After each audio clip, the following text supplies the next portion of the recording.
tenía ciertas frases muy importantes del pensamiento benjaminiano. No solo por lo que representan en su obra, sino porque son muy usadas, son muy domingueras, ¿no? En muchas investigaciones. Entonces, que lo que íbamos a hacer era tratar de desmenuzarlas y ponerlas en circunstancia, porque muchas veces siento que se sacan estas propuestas benjaminianas de la circunstancia completa de todas las tesis, y entonces se pueden entender de una manera bastante despolitizada. Y bueno, nuestra preocupación aquí es, obviamente, inyectarle politicidad al texto de Benjamin. Bueno, no inyectarle como si fuera algo que viniera de afuera, sino más bien leerlo en clave política, porque fue así como fue escrito. Entonces, bueno, esta tesis también es muy famosa, hace referencia a un también famosísimo cuadro de Paul Klee, un pintor de principios del siglo XX, que Benjamin admiraba bastante, o sea, no solamente esta obra particular que menciona, del Angelus Novus, sino en general. Me causa a mí mucha curiosidad cómo Benjamin adquirió este cuadro de Paul Klee. Creo que existen así estudios muy minuciosos al respecto.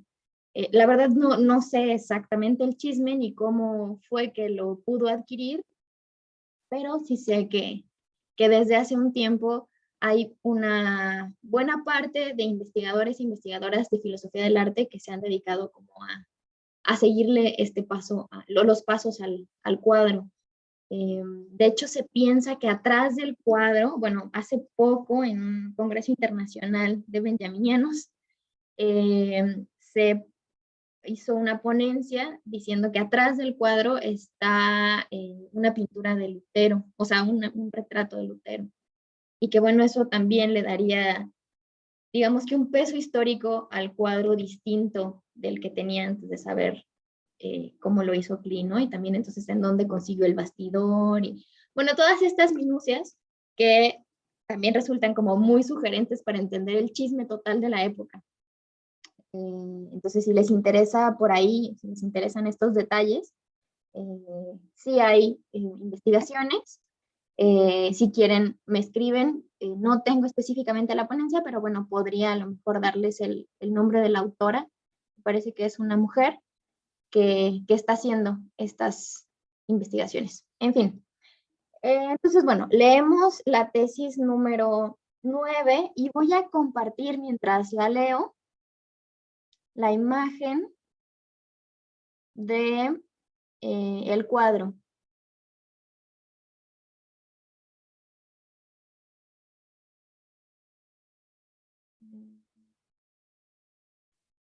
¿Ya la ven ahí?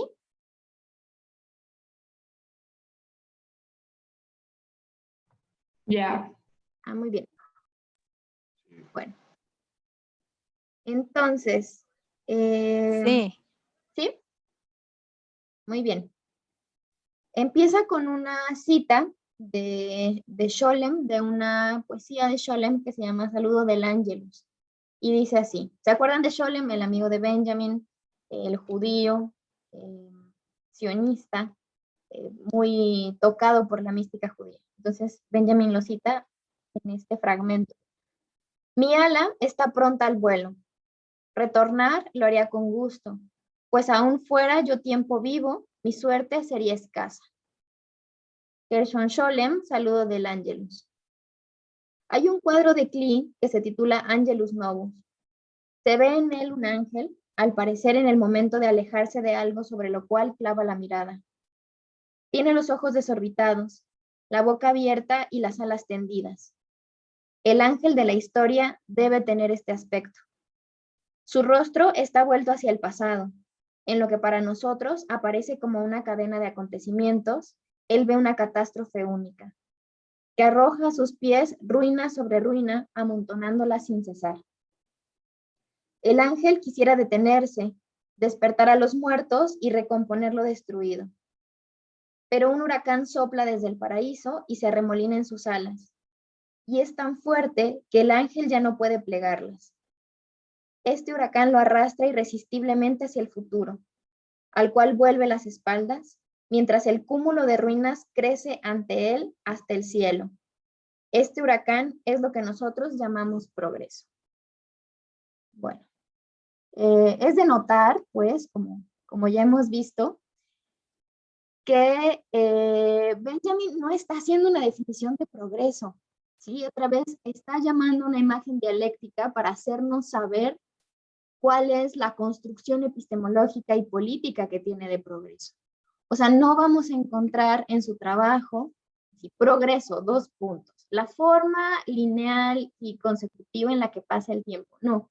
¿Cuál es el progreso para Benjamin? Y para explicárnoslo, acude a esta imagen dialéctica, que es la imagen dialéctica del ángel.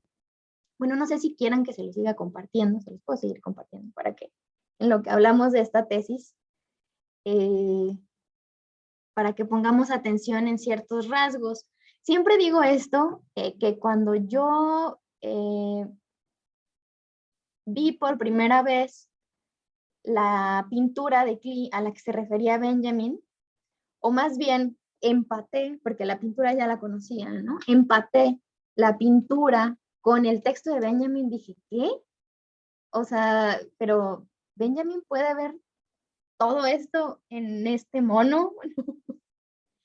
Y bueno, sí, creo que también es cuestión de una apreciación estética muy distinta a la que tenemos a principios del siglo XXI que la que se tenía a principios del siglo XX, ¿no?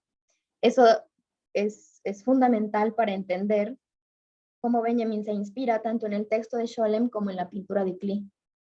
Y entonces les decía, para que nosotros y nosotras podamos entender la noción de progreso en Benjamin, tenemos que recurrir no solamente a herramientas de interpretación literal, sino a herramientas de interpretación simbólica. Entonces vamos a hacer a través de esta tesis una interpretación de esta imagen dialéctica que sería la relación de la pintura de Klee con el transcurso del tiempo.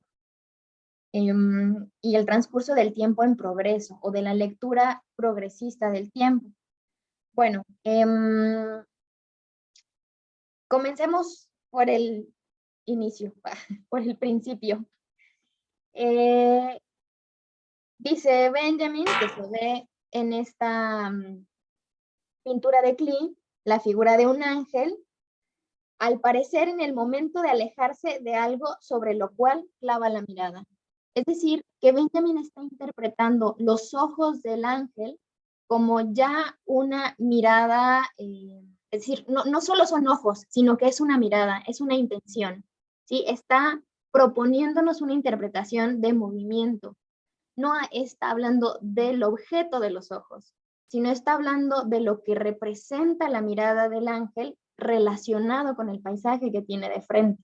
Ese paisaje que no estamos viendo, pero que Benjamin está intentando evocar a partir del llamado de atención a la mirada.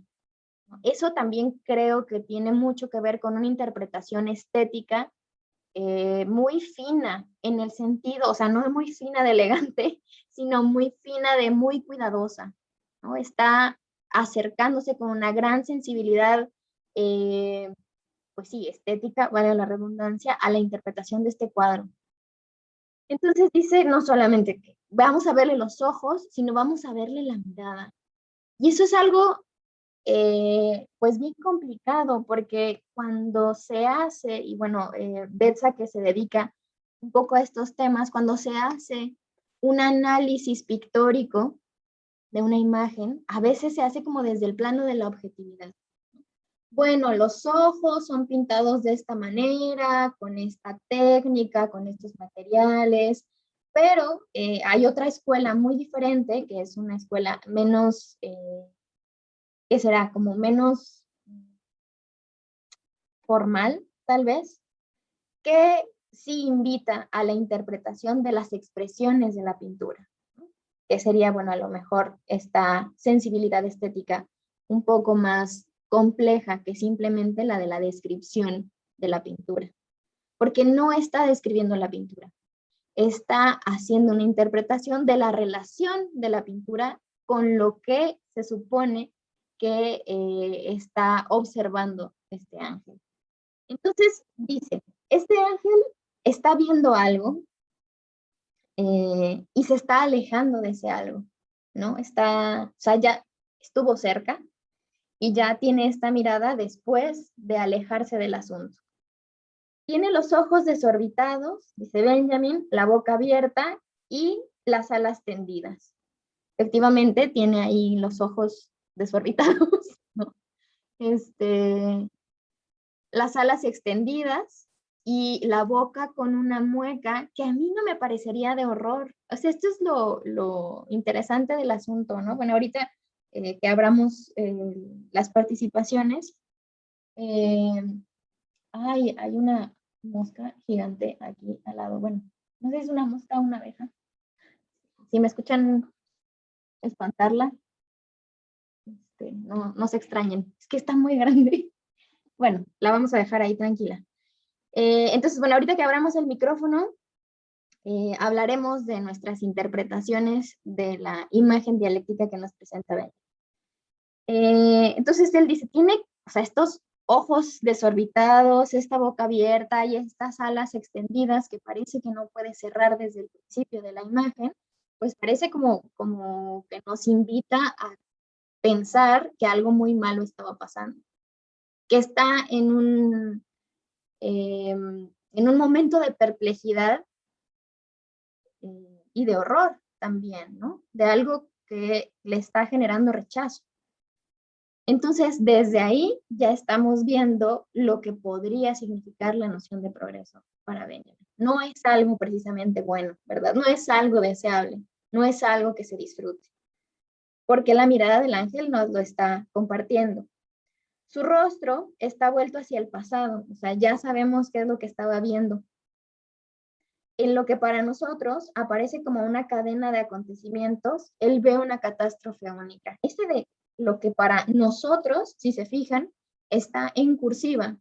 Y bueno, yo le he dado muchas vueltas a este asunto y no sé quién es ese nosotros. No sé si en ese momento Benjamin se está juntando con los historicistas o nos está incluso juntando a los lectores y a las lectoras. Bueno, no sé si estuviera juntando a las lectoras, pero está juntando a quienes lo leemos en ese nosotros deíctico que parte de un lugar y que ese lugar sería el concebir a la historia como una cadena de acontecimientos.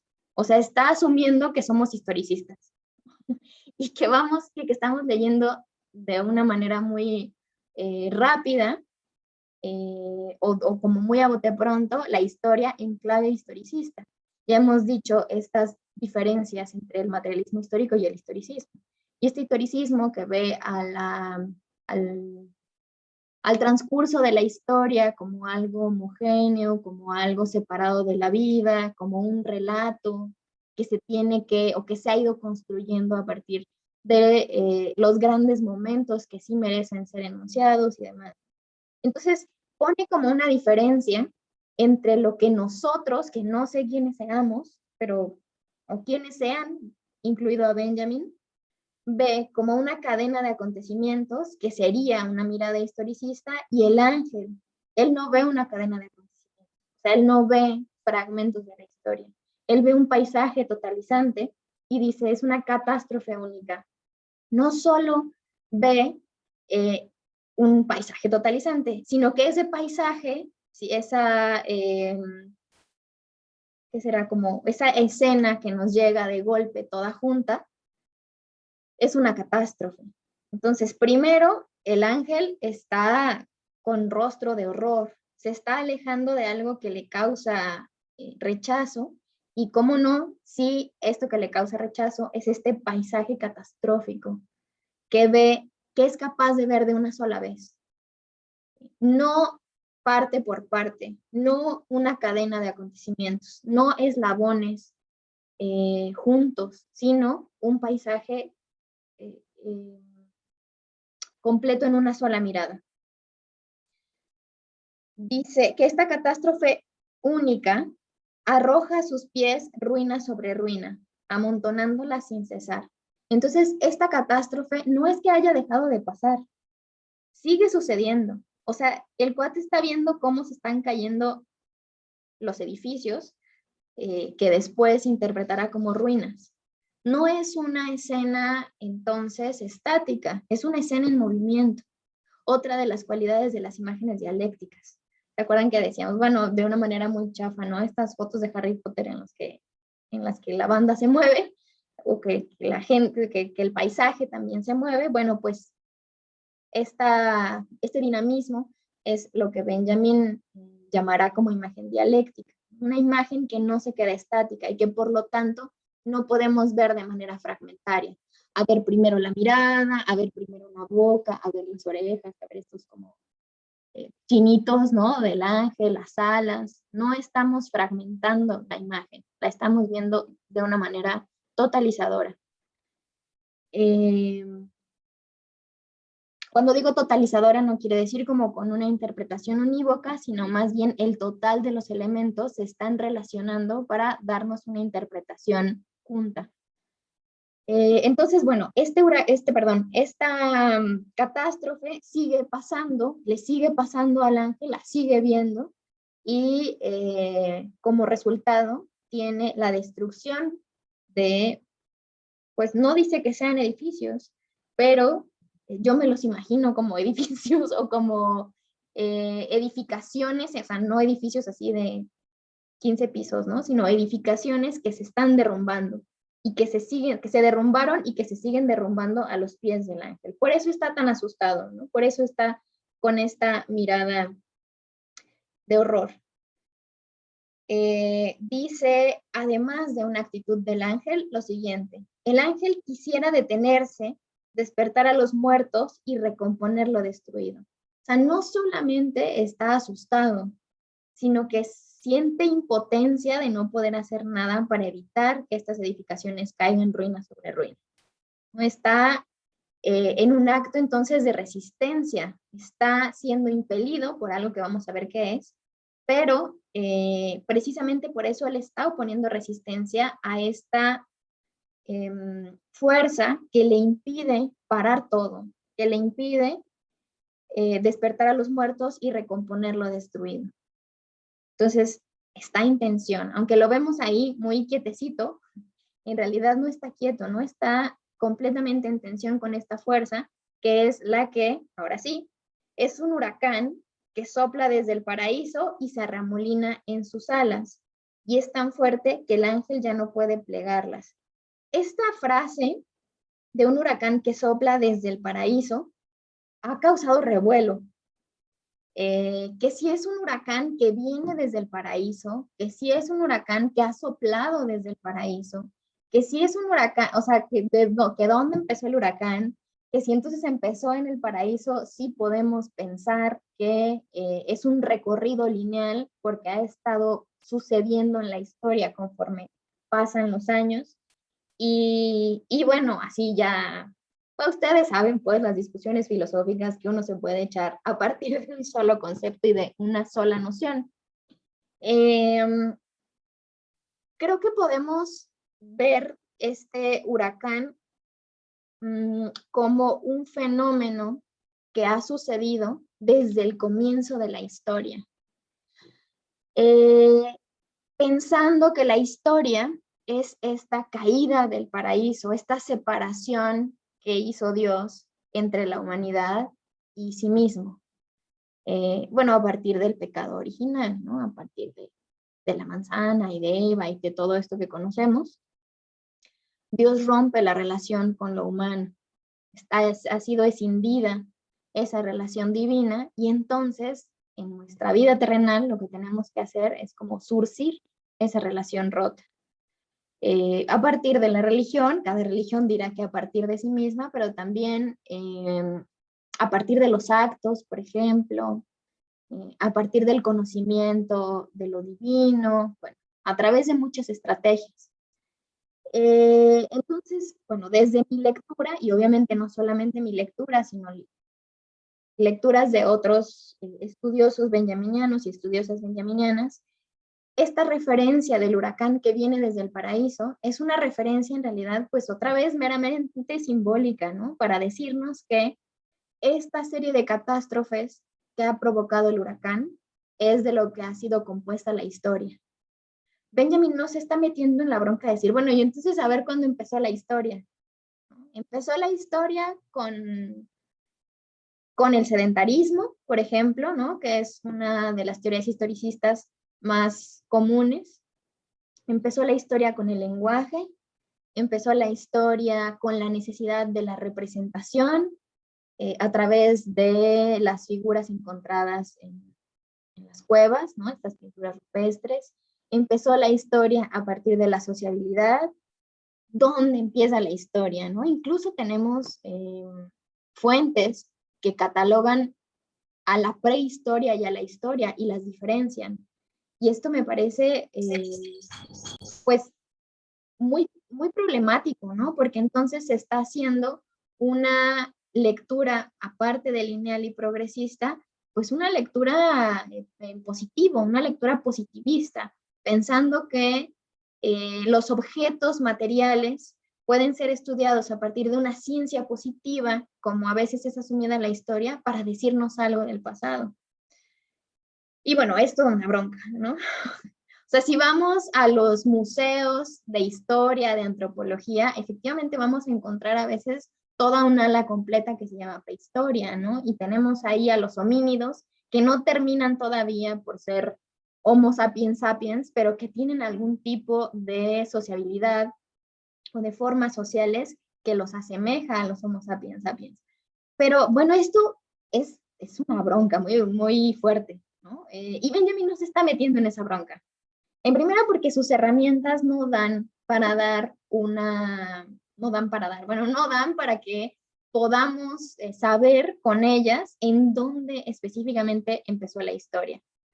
Porque no le interesa tampoco, ¿no? Porque entonces sería asumir esta postura de lo que verdaderamente sucedió y en realidad lo que a él le interesa, sobre todo en el plano de lo político, no es lo que verdaderamente sucedió, sino esta apropiación del pasado a partir de un instante de peligro, como lo hemos estado viendo. Entonces, esa forma de acercarse a la historia, pues no la va a asumir. ¿Cómo lo resuelve? Diciendo, pues hay un huracán que viene desde el paraíso. O sea, tampoco es que nos resuelva mucho el asunto, ¿no? Pero sí hace una diferencia entre lo que él considera como histórico y lo que no es historia. Y pone a través de este mito, podemos decirlo, fundacional de lo humano, que es la caída del paraíso, una imagen que nos remite a desde antes de los tiempos de hace mucho, ¿no? O sea, no está poniendo un año en específico, sino que más bien está como provocando una sensación de un pasado muy profundo a partir de esta imagen. Entonces este huracán, pues pareciera que es un huracán que ha estado presente durante toda la historia de la humanidad.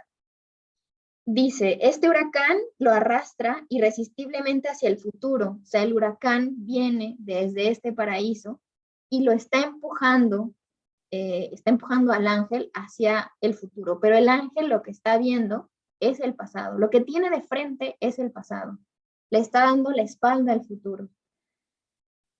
Al cual vuelve las espaldas, dice, mientras el cúmulo de ruinas crece ante él hasta el cielo. Este huracán es lo que nosotros llamamos progreso. Entonces, cuando nos pregunten, ¿y qué es el progreso para Benjamin? Vamos a tener que decirle, mira, siéntate tantito, te voy a contar una historia sobre una pintura de un ángel que resulta que está batallando con una imagen atroz que le arroja ruina sobre ruina a sus pies y también con una desesperación absoluta de poder intervenir en esa historia. Este huracán que ha pasado por toda la historia de lo humano, dice Benjamin, es el progreso. Pero no quiere decir tampoco que este progreso, o sea, ¿qué es el progreso? Es una manera de caminar en el tiempo, es una expresión de la historia. Todavía más complicado el asunto, porque no es algo tangible, sino que es un modo. Y entonces este progreso es una forma de acercarse a la historia. no está hablando entonces solamente de que la historia objetivamente haya sido ruina sobre ruina, sino que hay un modo de acercarse a la historia que sí deja ruina sobre ruina. Y ese modo es el modo progresista. Y el ángel está poniendo resistencia, no a la historia, sino a la forma progresista de concebir a la historia. La sensación que nos deja el progreso es una sensación pues de hecatombe, ¿no? Es una sensación de destrucción, es una sensación de desastre, y sobre todo es una sensación de una fuerza irrefrenable que parece que no tenemos de otra, nos tenemos que enfrentar a ella. En las tesis siguientes vamos a seguir problematizando la cuestión del progreso. Pero bueno, para cerrar aquí y darles la palabra,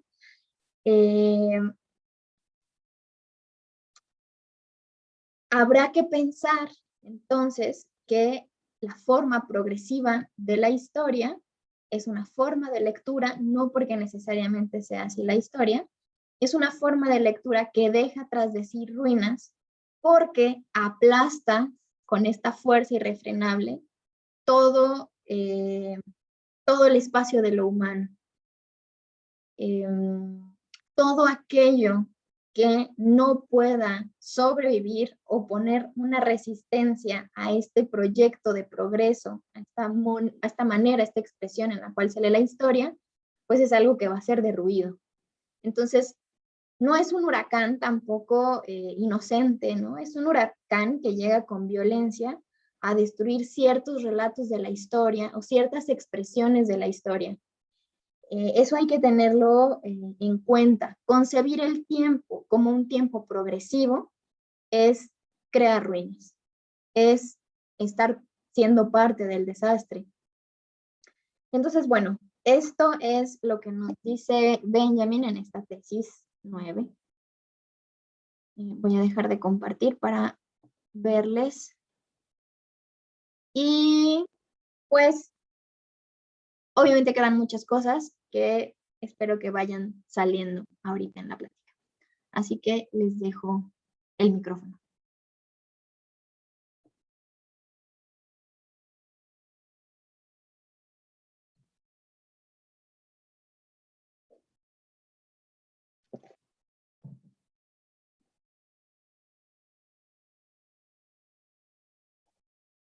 ¿Nadie? Yo tengo una presentación. Ah, perfecto, Ceci. Entonces, vamos con tu presentación. Te doy chance de compartir, ¿verdad?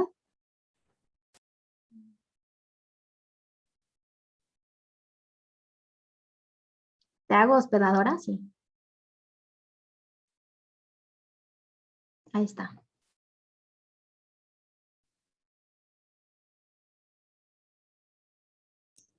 Nada más espérame un poquito en lo que abre. Y Sí. quería decirle que no sabía si era la 8 o la 9 la que íbamos a ver, porque me di cuenta que también expuse un poquito de la 8 la vez pasada. Y hice de las dos, pero les presento la 9 si quieren nada más. Sí, como tú quieras. O sea, si hiciste la de las tesis 8, pues también preséntala. Pues sí, no sé cuál quieran ver primero, si quieren la 8 hasta el final para no perder como el hilo, porque Va, sí está aquí, sí me gustó. muy bien. Damos un tiempo al final para que nos la compartas.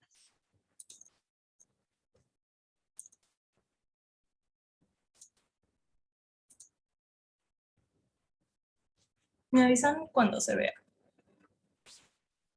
Ya se ve. Bueno, yo ya la veo. Bueno,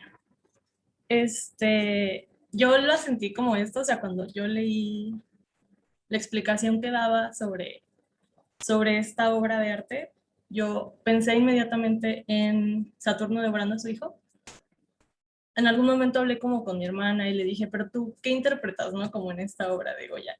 Y me decía como, bueno, yo veo en los ojos de Saturno la desesperación, ¿no? De que se está comiendo a su hijo y aunque lo quiere evitar, como que no puede. Y bueno, ahí yo pensé como, bueno, Saturno es el dios del tiempo, ¿no? Y no sé qué.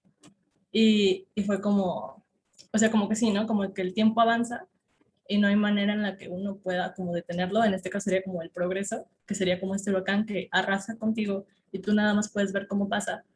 Y, y pues no sé, o sea, como que yo lo interpretaba de esa manera.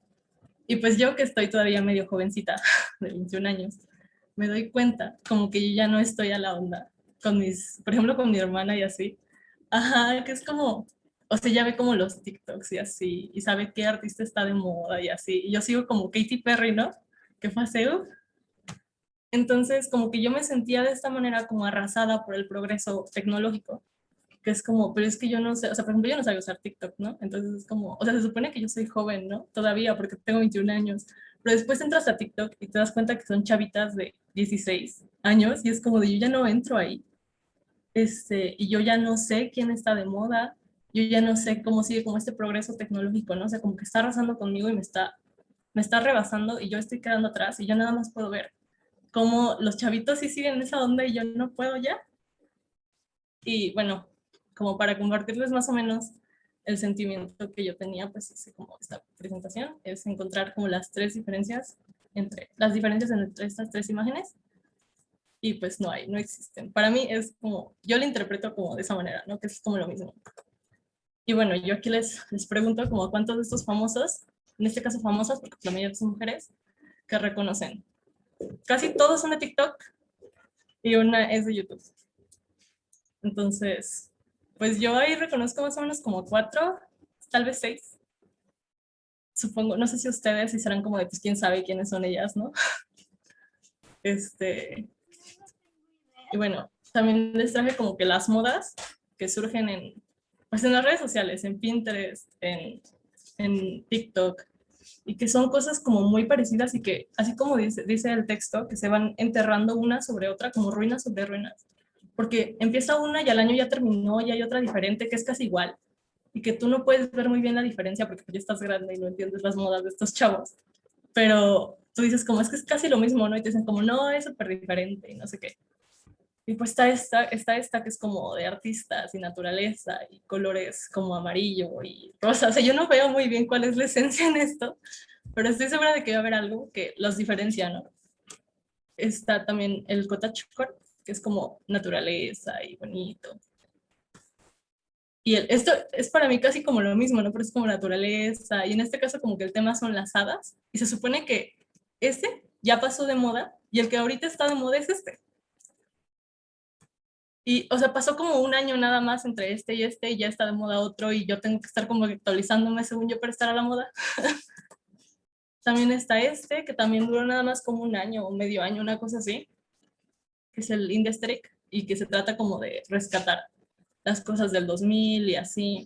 Que después también Benjamin habla sobre la moda, ¿no? Y de que la moda es como rescatar cosas del pasado y cosas así. Entonces, ya después hablamos de eso. Pero es como esto, que son como colores saturados, cosas del 2000. También está el Vaporwave. Este ya es viejísimo, ya tiene yo creo como 3, 4 años, pero yo sigo como que en esta onda. Y pues tiene que ver como con esto, que no sé muy bien cómo describirlo, pero es esto. También está el estilo coreano, que si me gusta ese, creo que sigue a la moda, pero no sé, ese me gusta mucho. Es como muy limpio, colores beige, blancos, grises. También está como lo que yo supongo que es como la evolución de los emos. Y pues esto que es como rosita y bonito. Y pues el hecho de que haya hecho una presentación para entenderlo, para explicarlo, tal vez significa que ya no estoy a la onda. Y pues ya, como que yo lo interpreto de esa manera, ¿no? Como que el progreso como que te arrastra y tú nada más puedes ver cómo va pasando sin hacer nada. Y como que yo así pude sentir lo que sentía el ángel. Y ya. Muchas gracias, Ceci, por actualizarnos también. Está muy raro porque, bueno, seguramente no sé quiénes sean más de mi edad. Carla, supongo, Laura y Paco, no sé. Bueno, yo nací en el 88, ¿verdad? Así que todas estas cosas me parecen muy ajenas. El otro día intenté ver TikTok y era, o sea, no es que no me guste, es que no le entiendo, ¿no? Sí. Además, bueno, yo hice como un ensayo en el que teorizaba que TikTok es como la aplicación más capitalista y consumista que hay, porque, pues así como decíamos, ¿no? Los TikToks duran súper poquito, como, o sea, lo máximo que pueden durar es un minuto. Entonces, si tú te la pasas una hora viendo TikTok, mínimo vas a consumir 60 videos, mínimo, porque suelen durar Claro. como 30, como 15 segundos, de 15 a un minuto más o menos. Entonces, suponiendo que te encuentres puros videos de un minuto, mínimo vas a consumir 60 videos en una hora, que es muchísimo. Es como puro consumismo y es de un video y otro video y otro video y así. Y además, muy pocas veces se repiten como los TikToks que has visto, porque como TikTok tiene una plataforma en la que es muy fácil hacer videos, porque te trae, o sea, tiene música, tiene para recortar, tiene para poner texto, o sea, tú como creador. O sea, cualquiera puede crear videos y puede crearlos como fácil, o sea, como en 5 minutos, 15 minutos y está bueno. Depende de cuánta producción le quieras meter. Pero, o sea, es bastante sencillo. Entonces, los mismos usuarios van produciendo, pero producen en cantidades masivas. O sea, yo he visto chavas que sí dicen como, hago un video, un TikTok al día, por un año. Y, o sea, si tú te la pasas una hora, así es muchísimo. Y si cada usuario hace un TikTok al día por un año, pues es muchísimo, mucha producción y además es mucho consumismo porque es como, no sé, o sea, siento que es como la aplicación más capitalista que he encontrado yo. Porque es como consume y consume y consume y produce, produce, produce. Y ya. Algo de bueno, muchas de las cosas que dices están súper interesantes, pero algo que me resuena también en la lectura de Benjamin es cómo el tiempo de TikTok, que es este tiempo progresivo, lo relacionas con el tiempo capitalista, que también es el tiempo progresivo y de consumo, ¿no? Que es este tiempo de engullir como Saturno a sus hijos, eh, y que pareciera que no existe otra posibilidad de experimentar el tiempo, ¿no? Y esta imposibilidad de experimentar de otra forma el tiempo, pues se siente en chale, ya no estoy a la moda, ¿no? O sea, como si eso definiera nuestra experiencia con el mundo. Una de las cosas que a mí me parecen muy fuertes de TikTok es que está definiendo nuestra manera de conocer y nuestra manera de poner atención, porque neta ya no podemos poner atención más allá de 30 segundos. O sea, estás viendo un video en YouTube y si dura, o sea, lo que te dicen es, tiene que durar poquito porque si no la gente se aburre. O sea, ¿cómo te vas a aburrir en 5 minutos? ¿No? Esta ansiedad inducida, me parece, de comprender las cosas está repercutiendo pues, en nuestras relaciones, definitivamente. Y una de estas repercusiones es en el conocimiento. No solamente estoy hablando del conocimiento de memorizar las cosas, no, el conocimiento del mundo en general, ¿no? El conocimiento que va emparejado con un tiempo que no es un tiempo progresivo y que se nos cierra la puerta a la posibilidad de entender otro tiempo que no sea el progresivo, porque estamos pues en esta, no sé, nuestra vida ya es una plataforma, ¿no? Casi, casi. Entonces, estamos impelidos, somos ese ángel que digo, si tenemos un poco de resistencia crítica, podemos pensar que somos ese ángel que está viendo cómo todo se está yendo a la fregada, pero hay una fuerza progresiva que nos arrastra y que no podemos, que es tan fuerte que no podemos hacer nada contra ella. Carlos. Sí, precisamente eso que mencionas del progreso es bueno, yo estoy teniendo un conflicto porque yo tengo por el servicio profesional un canal en YouTube que estoy haciendo como videos de filosofía, pero para promocionar la licenciatura y pues estoy coordinándome con Genaro Martel. Entonces, de por sí a mí me cuesta como que mucho hacer videos, ¿no? Porque no soy como que ese tipo de persona bastante extrovertida para presentar un tema, ¿no? Pero pues hago mi esfuerzo. Y no sé, me leo a veces hasta una obra. Por ejemplo, el último video que subí fue con relación a los mitos que surgen en torno al filósofo y utilicé el de las nubes de Aristófanes. Y yo hacía los videos para YouTube, bueno, los sigo haciendo bueno, más bien los hacía de 12 minutos. Y Martel me decía, no, es que está bien largo, 12 minutos. Y me dijo, recórtalo a la mitad. Entonces ahorita los estoy haciendo de 6 minutos pero me siento algo incómodo porque tratar todo un tema en 6 minutos me parece súper reducido y a la vez hay gente que se aburre pues en 6 minutos. Y de hecho no tengo tantas vistas en el canal, ¿no? Y me sorprende cómo es que videos que a veces duran, no sé, 40 segundos, que son temas muy polémicos o muy de la moda, tienen millones y millones de vistas, ¿no? Y yo apenas llego a las 70 vistas y eso porque lo ven mis amigos, ¿no? Entonces me parece bastante curioso eso de que señala Benjamin del progreso. Pásanos el canal para darte vistas. No, no es cierto, no, para conocerlo también y compartirlo, ¿no? Porque sé que la intención de estos videos de YouTube es hacerle promoción a la licenciatura, que bastante falta le hace, por cierto. Pero sí, a ver, mi intención de que leamos las tesis y luego podamos espejarlo con la vida es esto, ¿no? Saber que de lo que está hablando Benjamin no es algo ajeno a nuestras experiencias. Y que esta catástrofe no es tampoco así la catástrofe de los vencidos, que son los pobres, en estas categorías muy abstractas que al final terminan por no rozar y por no atravesar nuestra experiencia, sino vernos a nosotras y a nosotros mismos en medio de esta experiencia del tiempo como una ruina. Y es algo pues muy preocupante porque creo que en los últimos años se ha acelerado la cuestión de la concepción progresiva. No que se ha acelerado el progreso, sino que se ha acelerado la forma en la cual experimentamos ese progreso, que es, como dice Ceci, esto es viejísimo, de hace 3 años, y yo, chale, o sea, sí, no, creo que no compro, no sé, ropa desde hace 3 años, ¿no? Una cosa así, ya estoy, quién sabe. A lo mejor ya hasta estuve de moda otra vez y nunca me enteré, no lo sé.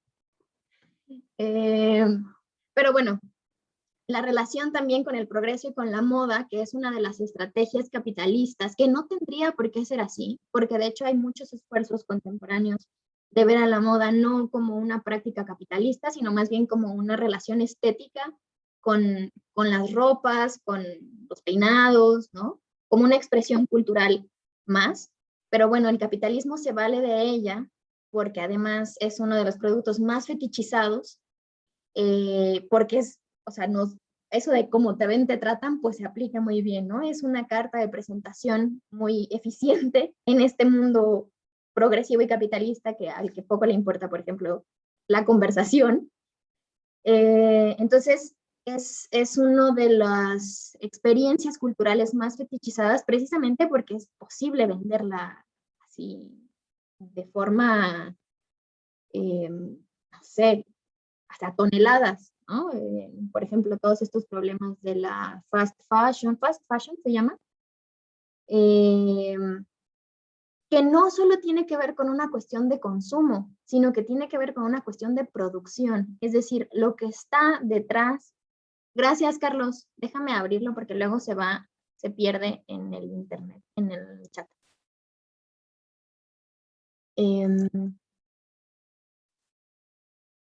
Listo. No solo tiene que ver entonces con una cuestión de consumo, les decía, sino con una cuestión de producción.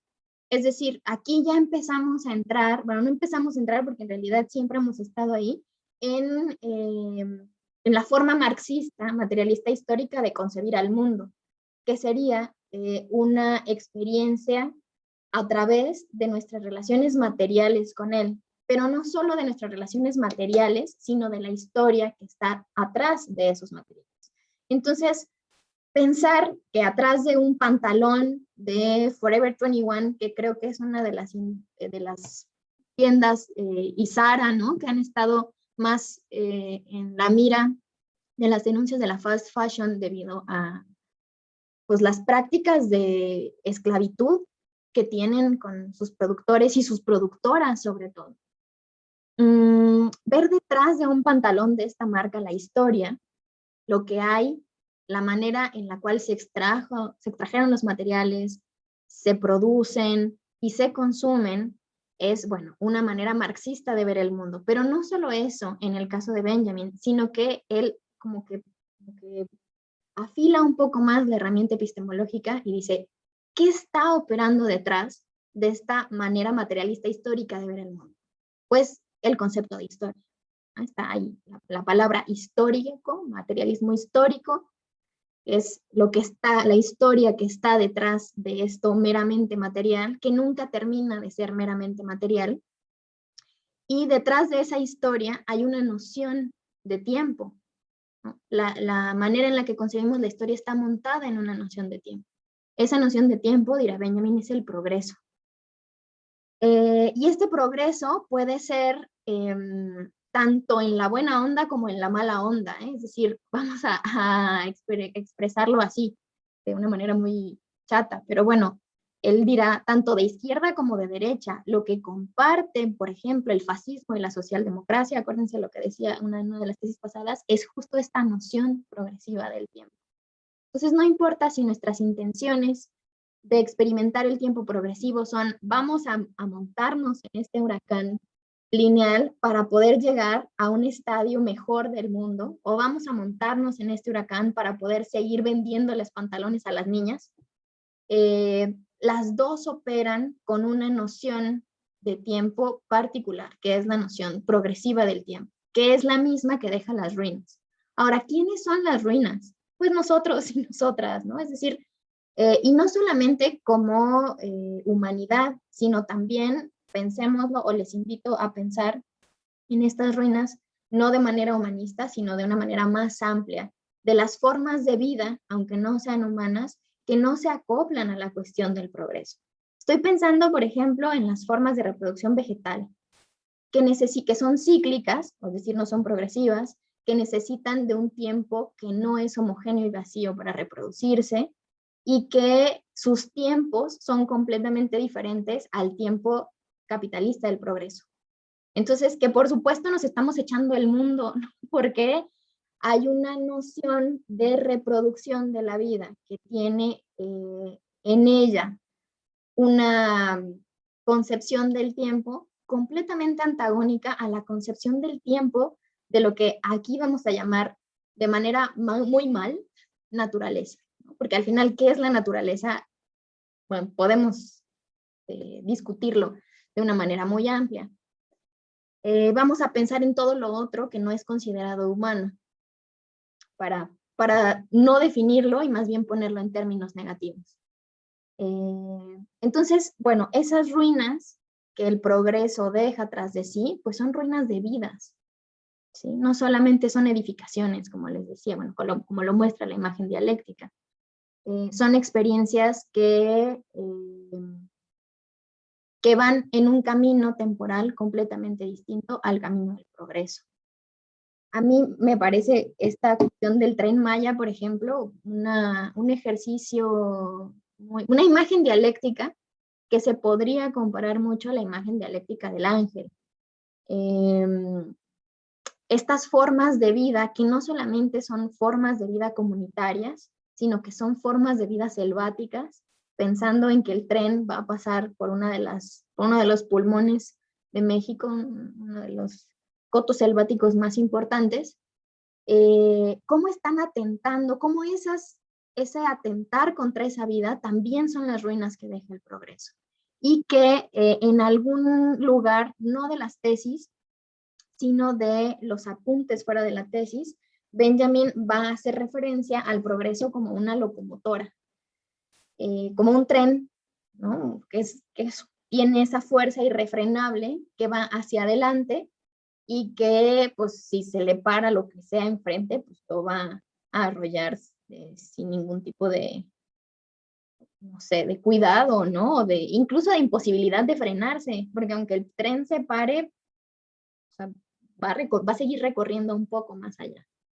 Entonces Benjamin dice, déjenme ver si lo tengo aquí señalado, según yo sí, si no se los cuento, y a lo mejor ya lo leyeron. Dice Marx, aquí dice, Marx dice que las revoluciones son la locomotora de la historia mundial, pero tal vez se trata de algo por completo diferente. Tal vez las revoluciones son el manotazo hacia el freno de emergencia que da el género humano que viaja en ese tren. Entonces, más allá de pensar que las revoluciones son las que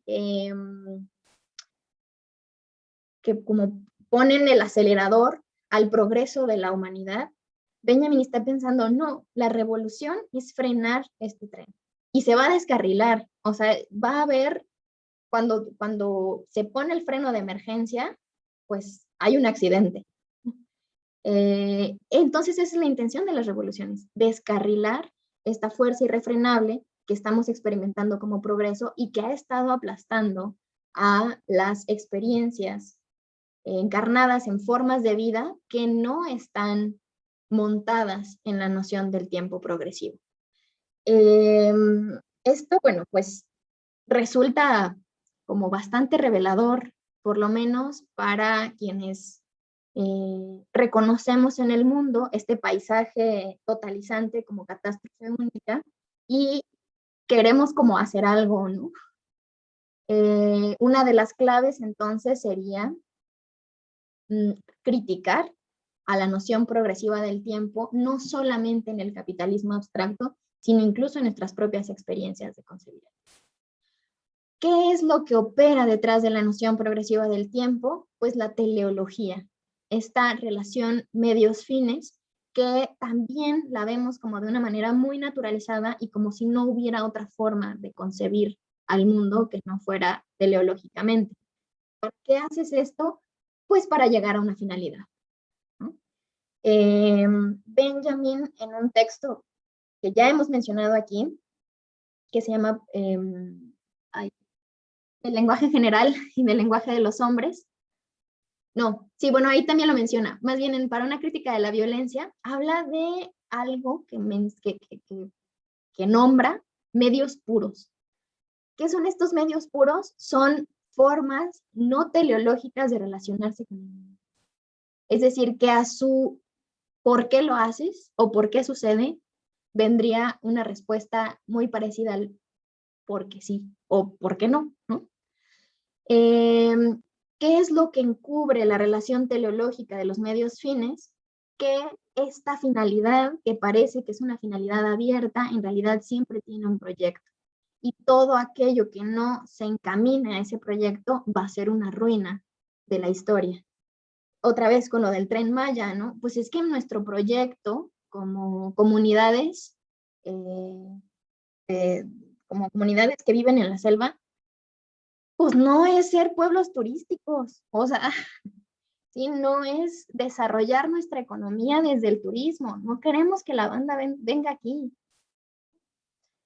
Entonces, esa finalidad de organización social, pues no está en concordancia con la finalidad del proyecto progresivo. Por lo tanto, ¿qué dice el discurso, por lo menos de nuestro presidente? Son grupos conservadores, porque quieren conservar tal y como está este paisaje, ¿no? Porque quieren conservar sus formas y no quieren subirse al tren, literalmente, ¿no? Al tren del progreso. Entonces, vamos viendo cómo más allá de las expresiones explícitas de los discursos políticos, muchas veces en lo que tenemos que estar bien al tiro es en las expresiones o en las nociones temporales. O sea, parece que es como así una invitación media pacheca, pues, pero creo que es fundamental para poder afilar nuestras herramientas críticas, ¿no? Y descubrir qué onda con esto. Mientras estaba Ceci exponiendo y decía, pues es que ya, así ya no sé qué tengo que usar para estar a la moda, ¿no? Claro, creo que la moda es, a ver, la moda de las ropas y la moda de lo que uno usa es como incluso la parte más superficial del problema, ¿no? Porque ¿qué pasa cuando ya no es una moda de pantalones, sino cuando es una forma de vida, cuando es una experiencia encarnada en una persona en particular que pasa de moda? Lo veo, por ejemplo, con las personas mayores, o sea, ¿no? Con las personas, por ejemplo, de la tercera edad. esta fecha de caducidad en sus vidas está muy fuerte. Banda, es gente. O sea, lo que estamos haciendo es hacer de sus experiencias una ruina. Y creo que precisamente como se está explotando muchísimo la noción del progreso, o sea, imagínense Benjamin, bueno, o sea, en Kant ya podemos encontrar esto así de una manera espectacular, en un texto que creo que ya les había mencionado, que se llama Filosofía de la Historia, y particularmente, aquí lo tengo, lo voy a tomar para darles el título por si luego lo quieren revisar.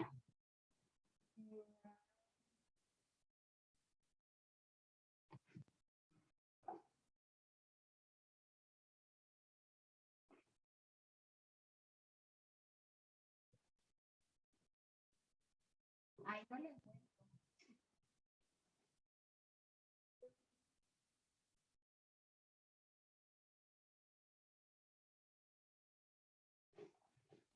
Aquí está.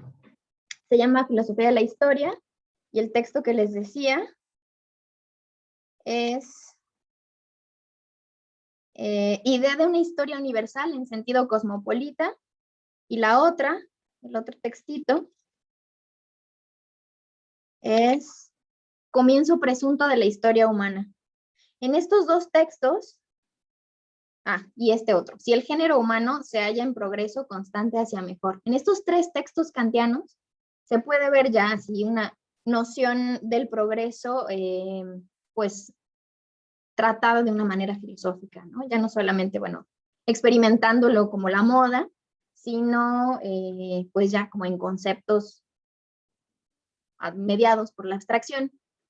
Pero bueno, creo que es importante revisarlo y al mismo tiempo otra vez hacer este espejeo de la teoría kantiana con la experiencia de nuestra vida en el progreso o en el tiempo progresivo. Entonces imagínense, o sea, imagínense a Kant ahorita así diciendo, ¿qué? O sea, pero ¿a qué fregados le están llamando progreso, no? A una consecución imparable de experiencias, y todo aquello que no esté a la vanguardia de esas experiencias, pues queda atrás aplastado, de ningún modo.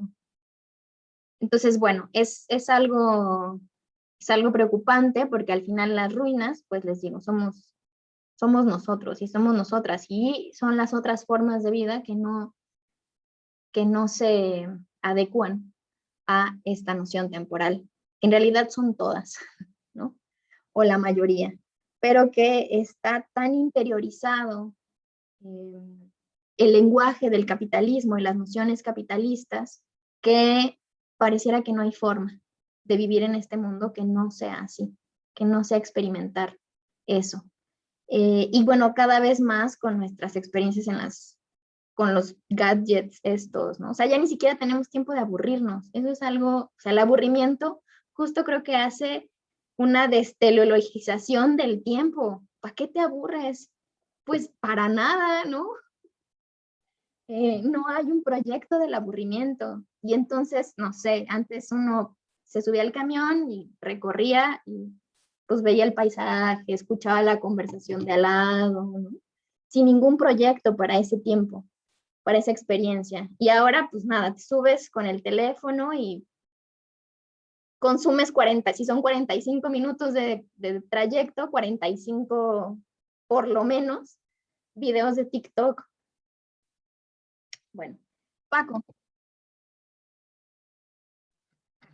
Sí, definitivamente, aburrirse ya fue, o sea, ya, no sé, yo recuerdo que en los 90s lo de aburrirse era genial, ¿no? Era así como socialmente relevante, y nos pasó lo del meme, ¿no? Lo del meme del papá de Homero y Homero, que ya fue entonces. Pero pues yo quería hablar de lo del Angelus porque eh, creo que querías que recogiéramos las impresiones, ¿no? De esa pintura y de su relación con Benjamin. Y pues a mí perdón, que siempre cago en la cámara. A mí me llama mucho la atención que de ese cuadro, como ciertas discusiones que se hacen alrededor de Benjamin, a veces muy injustas y a veces muy de fans, o sea, muy contradictorio el asunto. Por ejemplo, su acercamiento con el sionismo, ¿no? Que por un lado puede ser puede ser muy cruel, muy injusto, como siento que hacen con muchos otros filósofos o con muchos otros pensadores, que es como la tarjeta, ¿no? De las conferencias, por ejemplo, que he escuchado de Benjamin. Muy pocas se guardan el sacar la tarjeta de su posible sionismo, ¿no? Cuando es verdaderamente ridículo. Bueno, es que yo siento que es ridículo, no sé, aunque sí tiene, por supuesto, estos codeos, ¿no? Por ejemplo, con gente como Scholem y demás, lo siento muy injusto, como también siento injusto que se piense a Schopenhauer nada más por el nazismo, ¿no? Etcétera. Entonces, pero siempre hay como como esas discusiones secundarias y que yo creo que pervierten la esencia de estos pensadores, ¿no? Eh, Luego de la pintura, pues a mí no sé, cuando pienso en Ángelus, por ejemplo, siempre pienso en esta oración católica, ¿no?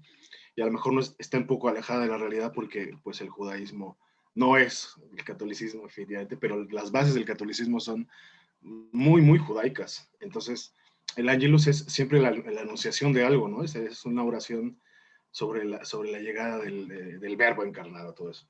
Entonces, yo soy súper agnóstico, pero me encantan estos datos curiosos de la religión.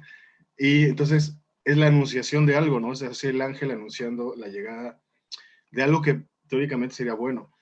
Pero aquí es todo lo contrario. Y sí, estoy de acuerdo con la compañera Cecilia que lo ponga en términos de meme, porque realmente el ángel tiene una cara de meme. O sea, yo más que verlo como que está espantado o está impresionado, está como con cara de meme así como, madres, ¿no? Está horrible esta, ¿no? Entonces, sí, porque el progreso, que yo no creo que todo el progreso sea negativo. Yo creo que, por ejemplo, para el desarrollo de una nación, en términos de desarrollo, también habría que revisar el concepto de desarrollo o desarrollismo. Hay progreso, pero pensando, yo creo que en términos de la gente de esa época, de lo decepcionadas que estaban del mito del progreso, porque se les viene todo abajo, o sea, todo el concepto iluminista, todo el concepto humanista, como estamos viendo ahorita, todo ese positivismo teórico, que decía que entre mayor crecimiento económico, mayor tecnificación, mayor producción acelerada, iba a sobrevenir un éxtasis social, un éxtasis histórico, etcétera, no venía la luz, etcétera, la época de la luz, todo todo se iba a corregir, pues viene la Primera Guerra Mundial y la Segunda, ¿no? Entonces, todo se viene abajo, entonces efectivamente lo que está anunciando es la aplanadora del progreso, el lado oscuro del progreso. Por ejemplo, estaba viendo un dato súper fuerte, que la Alemania nazi construyó 19,000 Panzers, ¿no? O sea, 19,000 Panzers y perdió todos. Entonces, eso es progreso. O sea, desgraciadamente, es que hay más cosas en contra. Uno quisiera de verdad a veces, pues, poderle encontrar el lado bueno. Claro que tiene su lado bueno, pero es muy difícil porque eso es el progreso. O sea, construyeron 19,000 que se fueron todos a la basura o al museo. Entonces, no sé, yo creo que no hay manera a veces de defenderlo, pero sí podría haber como ciertas, no sé, lecturas secundarias, ¿no? Porque también yo creo que hay una historia negra del progreso, pero en general, o sea, viéndolo con los ojos de entonces, ¿no? Como dice un profe mío, pues sí, en los ojos de entonces, sí, definitivamente hay más bien la llegada del apocalipsis, ¿no? Porque después se agrava más, o sea, no aprende la humanidad la lección, o sea, la primera se supone que era la gran guerra y la guerra definitiva, y en realidad más bien la segunda es una consecución de la primera, o sea, simplemente es los tratados de Versalles y todos los condicionantes pues, provocan la Segunda Guerra Mundial. Es natural que viniera, pero eso es por el imperialismo, por el armamentismo, por el expansionismo, que son el capitalismo de ese momento.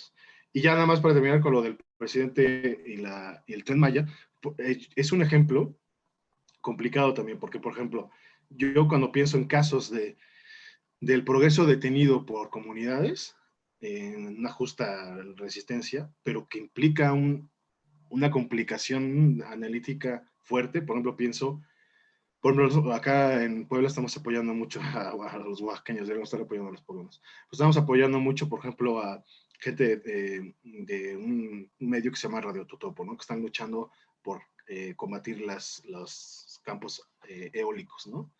Y entonces, pero oye, está bien, no son conservadores necesariamente, sino que son 28 campos comunidades que se hacen pedazos esas comunidades. La contaminación del sonido y todo lo que implica la destrucción del territorio, la destrucción de la vida comunitaria, la destrucción de la naturaleza. Si tú dijeras, bueno, son 4, 5, 6, 7, dices, bueno, ¿no? Y que paguen, ¿no? Esas empresas paguen el daño ambiental y el daño social que provoca. Pero son 28 campos, o sea, es una locura. El de ¿cómo le llaman? Es una zona selvática que no ha permitido que se conecte Sudamérica con Centro. Bueno, que no ha permitido que se conecte toda la América hispanohablante, ¿no? Históricamente, que es el tapón del Darién, ¿no? Que está por ahí entre Ecuador, etcétera. Entonces, es una zona selvática inaccesible.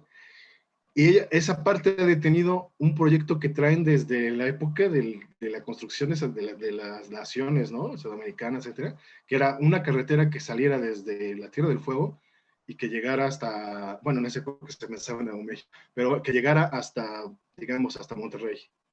O sea, es una locura porque sería la carretera interamericana. O sea, una carretera que conectara todo Latinoamérica, porque Latinoamérica históricamente ha estado dividida, ha estado separada, no nada más por, obviamente, los intereses del norte, sino además, y las diferencias ideológicas tontas, sino además geográficamente no se ha podido conectar jamás, precisamente por el tapón del Darién, que es una selva impenetrable. Y las comunidades en el tapón no han permitido, y han estado en lucha absoluta toda su vida. No han dejado que se construya eso, porque exactamente ese es el análisis que ellos hacen. Dicen, nosotros no queremos que esto cambie. O sea, así como está, nos gusta. Y déjenos en paz. Oye, pero no manches, vendría una derrama económica, vendría un turismo brutal, vendría una serie de servicios para tus comunidades. No me importa. Entonces es complicado, porque imagínate todo lo que implicaría de conectividad y de relaciones.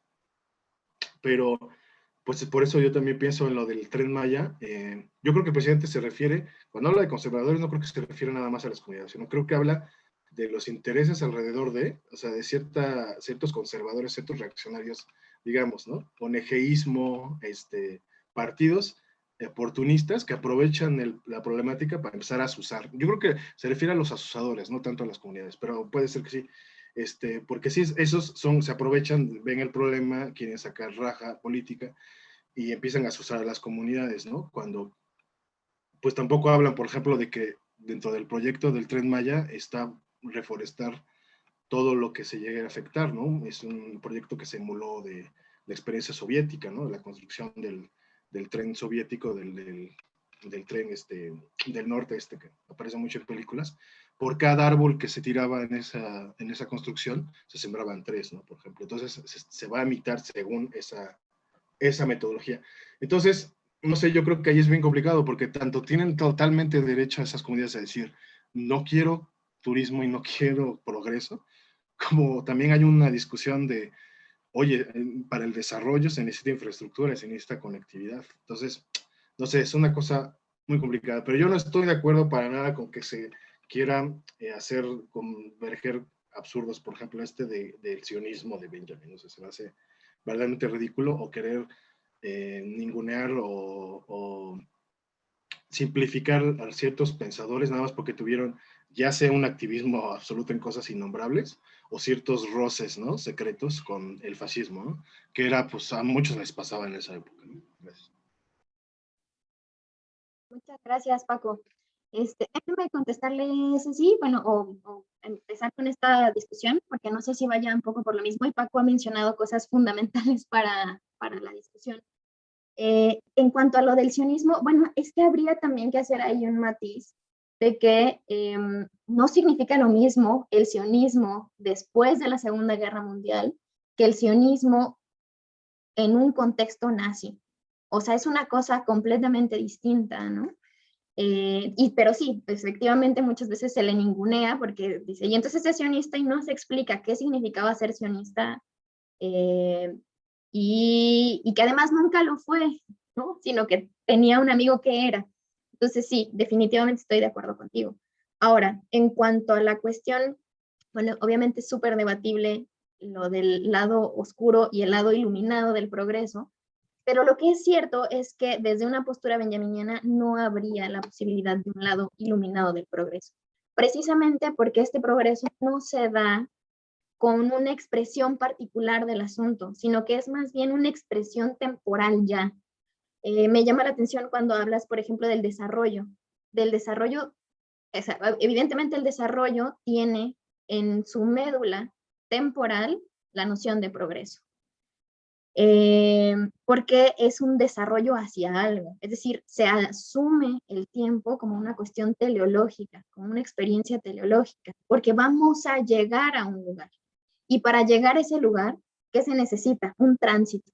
Entonces la experiencia se ve justo como un tránsito y no se ve con una densidad ontológica, me voy a permitir usar esta palabra, en sí misma.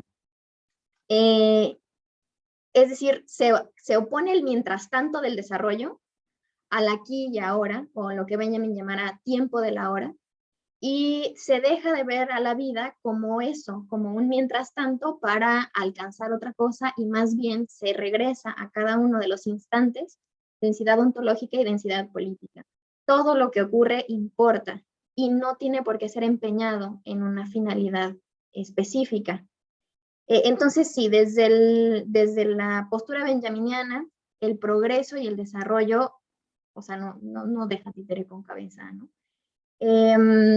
El tema de la carretera que pones, el ejemplo de la carretera es así, está muy chido porque nos va a permitir la discusión y poner precisamente, encarnar, ponerle carnita a la cuestión benjaminiana. Decías tú como, bueno, es que esta banda no quiere una carretera, ¿no? Y que sería una cosa muy buena porque uniría a toda América Latina. Y yo creo que es justo la irreconciliabilidad de formas de vida que ni siquiera conciben al Estado como propio.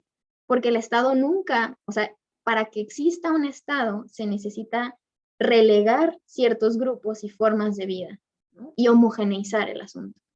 En esa homogeneización, lo que se hace es como con el mestizaje, ¿no? Es este café con leche que al final lo que se hace es que se blanquea lo negro. Y entonces se deja de tener la concepción de una tensión constante a partir de la cual podríamos conocer el mundo y conocer lo irreconciliable de estas maneras de vida. Entonces, claro que quieren conservar la selva, ¿no? Por un montón de cosas, no solo conservarlo en el sentido reaccionario del término, sino conservar sus formas de vida entendidas como expresiones de lo humano. Banda, necesitamos selva porque buena parte de nuestra red comunitaria se sustenta en ir a cortar un árbol específico cada año para hacer un palo encebado en el que todos nos subimos. Me estoy inventando, ¿no? Pero las relaciones históricas y culturales están entonces ancladas a este tipo de territorios. Yo creo que la pregunta es, ¿por qué quieren una carretera? O sea, ¿como para qué, no? Y sabemos que en realidad para lo que se quiere la carretera no es para un intercambio así intercultural latinoamericano, ¿no? Que también es muy problemático porque partiría de identidades latinoamericanas bastante esencializadas y cristalizadas, sino es para el desarrollo del capitalismo.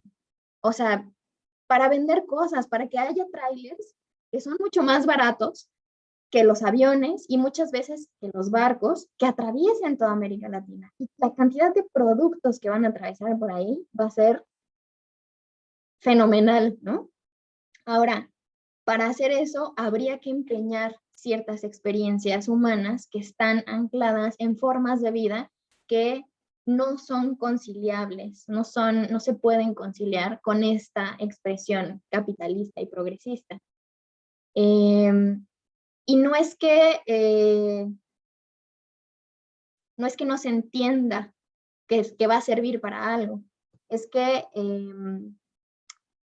siempre ha habido un empeño de estas vidas de manera sistemática para que suceda el desarrollo y el progreso, que se ve como neutral, pero que, como habíamos hablado de la cuestión teleológica, siempre tiene una finalidad que es una finalidad capitalista, que por lo tanto es una finalidad burguesa, que por lo tanto pues es una finalidad que a las personas que, a todo lo otro que no es lo burgués, para no meternos en camisa de once varas y en conceptos bastante oscuros del marxismo, no competen a esos fines. Entonces, bueno, está muy interesante todo esto que mencionas, porque, por ejemplo, la cuestión de la derrama económica, que se hace, o sea, ¿qué significa derrama económica? Que llegue más dinero, ¿no? Regularmente es eso, ¿no? Es la cuestión del dinero y del capital. Pero, por ejemplo, hay comunidades que dicen, en cuanto llegó el dinero, esto valió madres. O sea, se rompió el asunto, porque los valores de uso se han traspasado a los valores que llamaremos valores de cambio, ¿no? Y entonces, pues, no, como lo bien has dicho, nuestras dinámicas comunitarias están completamente rotas. Entonces, lo que demuestra esta noción progresiva es que se come a todo lo que no sea ella, y pone en crisis, o sea, es el freno de emergencia, pone en crisis, por supuesto, al Estado, al concepto de nación, a nuestra manera de relacionarnos económicamente, porque demuestra que es completamente insostenible decir que se respetan ciertas formas de vida teniéndola. No es cierto. Se necesita empeñar vidas para que el desarrollo y el progreso puedan presentarse. ¿Cuántas? No lo sé. Fueran 7, ¿no? Pero son 28. O sea, si yo fuera una de esas 7 comunidades, diría, aunque fuéramos una, no inventen, no pongan estos campos que además no solamente estas comunidades están viendo un detrimento en sus propias relaciones comunitarias, sino en las cuestiones del ecosistema, porque resulta que tantas corrientes de aire en estos campos eólicos cambian las rutas de mariposas, cambian, que son polinizadoras de pájaros, ¿no? Y que no, muchas veces como que se dice, bueno, pero esto, sembramos árboles, es que no se trata de sembrar árboles, se trata de concebir el tiempo, que no es un tiempo progresivo, podremos decir el tiempo de la vida de la selva, de una manera distinta. Entonces es irreconciliable, o sea, no se puede pensar en una noción de progreso sin pensar que hay vidas que tienen que ser empeñadas.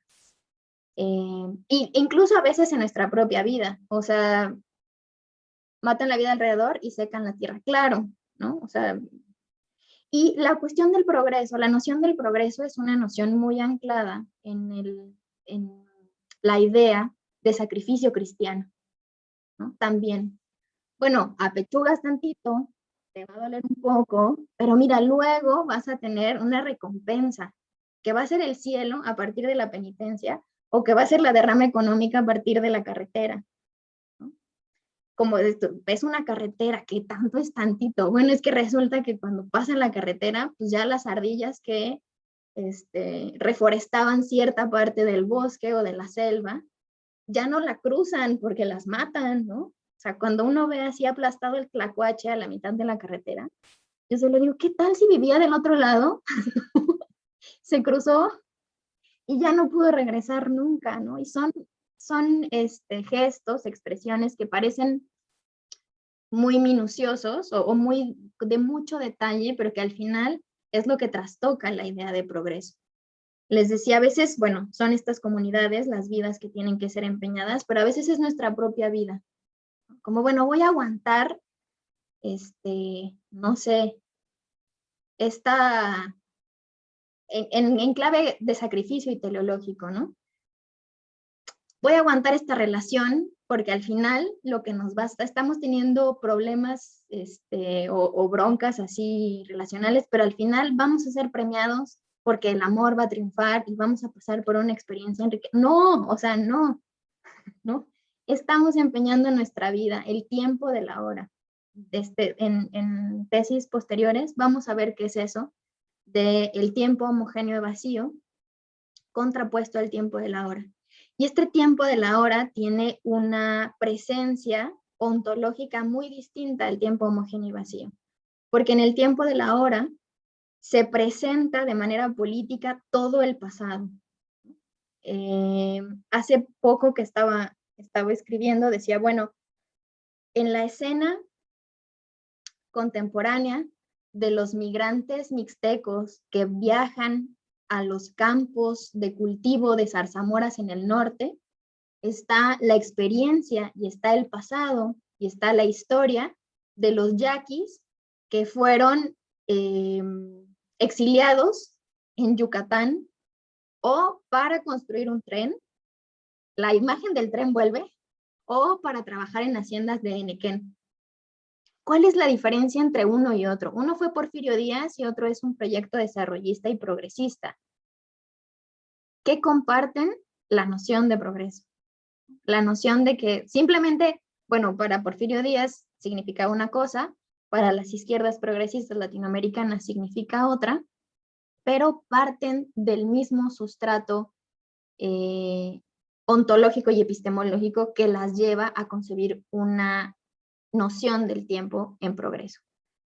Voy a darle la palabra a Ceci y luego voy a darle tiempo de réplica a Paco por si quiere animarse a responder o algo así. Ceci. Bueno, sí, respecto a lo que decía mi compañero, cuando yo leí este texto, antes de leerlo yo era como toda mi vida, fui como muy, ay, los conservadores, y no sé qué, que no quieren progreso y no dejan que la gente haga lo que quiera y así. Pero después de leer este texto y darme cuenta, por ejemplo, de cómo el progreso me afecta a mí, que a lo mejor es como una cosa muy superficial, como dicen que es como la moda y así, pero me doy cuenta que realmente no es tan malo ser conservador en algunas cosas, o sea, como que no deberíamos satanizarlo tanto y decir como, bueno, ¿sabes qué? A lo mejor lo que está de moda es otra cosa, pero yo no lo quiero usar. Entonces, no tengo por qué usarlo, ni tengo por qué hacerlo, ni nada así. Y respecto a lo que decían, como de que ya no se consumen videos largos y así, yo discrepo, porque existe como toda una plataforma de streaming que se llama Twitch, en el que se hacen como directos larguísimos, larguísimos, larguísimos, de mínimo 1 hora. Y las personas como que se meten y se están ahí toda la hora o las 2 horas o las 3 horas. Yo he estado en streams de 7, 5 horas, cosas así. Sí, o sea, horrible también. Pero me doy cuenta que muchas personas, incluida yo, las usamos como de lado, como de lo voy a hacer, lo voy a ver mientras lavo, mientras limpio, mientras hago tarea, mientras barro. Entonces ahí entra como esto del aburrimiento, ¿no? De que nunca nos queremos aburrir y siempre queremos estar, a lo mejor, pues sí, o sea, como haciendo lo que nos toca, pero no vamos a estar pensando en lo que nos toca. O a veces, no sé, se pone uno a lavar como trastes y se pone como a pensar en sus problemas personales, se pone a imaginar situaciones, cosas así. Y me pongo, o sea, yo pienso en el caso de mi mamá, yo vivo con mi mamá, y yo veo que ella se aburre mucho. Y yo me he fijado que muchas veces yo voy con ella y le digo, pero ¿por qué te aburres? O sea, te instalo juegos o te pongo videos, ¿quieres que te ponga una serie? Y es como, no, o sea, no quiero eso, simplemente como que me aburro. Y como que me doy cuenta, como que quiero que ella también se una al progreso, ¿no? Y decir, pues no te aburras, pues ponte a hacer cosas en el teléfono, lo que sea, lo que tú quieras. Y pues es eso, ¿no? Como que, también, como esta idea de que la filosofía es hija del ocio, ¿no? Las ciencias son hijas del ocio, de no tener algo que hacer siempre, sino de pensar. Y este mito de Sísifo, ¿no? De que el momento más filosófico es cuando él va bajando por la piedra, no cuando le está levantando, sino cuando está yendo por la piedra y está pensando, no cuando está haciendo. Entonces, pues era eso.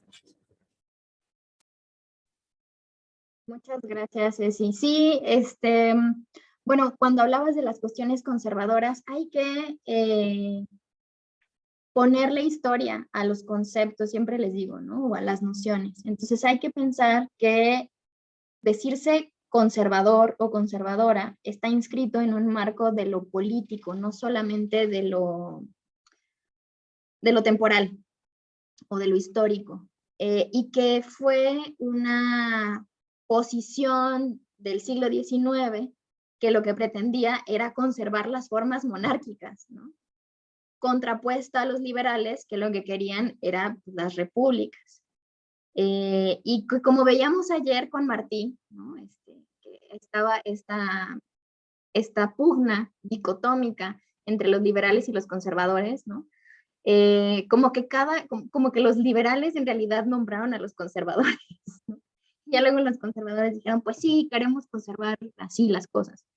Hay una lejanía muy fuerte entre estos conservadores o esta noción de conservadurismo y la opción benjaminiana, porque en realidad la opción benjaminiana es una transformación constante del instante, ¿sí? Es decir, no conservar las formas tal cual el pasado, porque ni siquiera es que el pasado pueda o podamos acceder al pasado. O sea, no es que sea asequible como en como atrás, ¿no? Sino que más bien vamos cargando el pasado en nuestra vida y es el pasado el que condiciona o arma las condiciones de posibilidad de nuestro presente. Entonces, en realidad, como habíamos dicho, el pasado siempre se está transformando. Nuestra relación con él es la memoria y esa memoria siempre trae a cuenta el pasado de una manera distinta. Entonces, no es este conservadurismo, que yo entiendo que lo dijiste así como, pues ahora yo soy conservadora, así fíjense que conservé mis pantalones de hace tanto tiempo porque no les quiero comprar, ¿no? Que me identifico mucho contigo, así de, ay, o sea, sí, bueno, es decir, toda la ropa vieja, que uso y que digo, me rehúso a comprar, ¿no? Y eso no quiere decir que no se me antojen, por supuesto, todas las cosas bonitas que veo en las tiendas de fast fashion, ¿no? Pero bueno, eso ya es otro tema. La cosa es que sí creo que es importante no pensar a Benjamin dentro del lado conservador, sino dentro del lado revolucionario. Y el lado revolucionario tampoco es el lado liberal, ¿no? También hay que decirlo así. El lado revolucionario es el lado que ve en el presente la posibilidad de transformación constante. Entonces no es frena, así, ¿no? No es el PAN, no son estos conservadurismos recalcitrantes.